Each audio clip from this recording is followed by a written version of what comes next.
রাজু হলো আমার বডিগার্ড যে সবসময় আমার সাথে থাকে। তুমি কি আমার সাথে নাচবে? তুমি কি এখন এখান থেকে যেতে পারো? জি আমি যাচ্ছি। চল সর এখান থেকে মফিস কোথাকার, নিজের চেহারা দেখেছিস? তোর সাহস কি করে হলো আমাকে মফিস বলার? ওকে ধাক্কা দিয়ে বের করে দাও। অহংকার কি দেখো। যখন আমি একলা বসেছিলাম তখন মনে হচ্ছিল কেউ যেন আসছে, আর ওটা আর কেউ না, রাজু ছিল। এই না ওষুধ খেয়ে নাও, তোমার ওষুধের টাইম হয়েছে। ঠিক আছে, আমরা কালকে দেখা করব।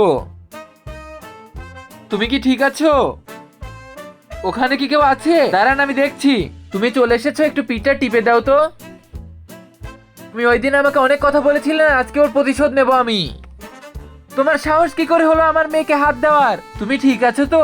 আরে আমাদের দুজনকে এখন যেতে হবে। আরে আপনারা দুজন কোথায় যাচ্ছেন? আমরা জানি উনি আমাদের হবু জামাই। তুমি বল আমাদের মধ্যে। তোমাকে আমি যখনই দেখি আমার মনে কি যেন হয়। তুমি কি বলতে চাও?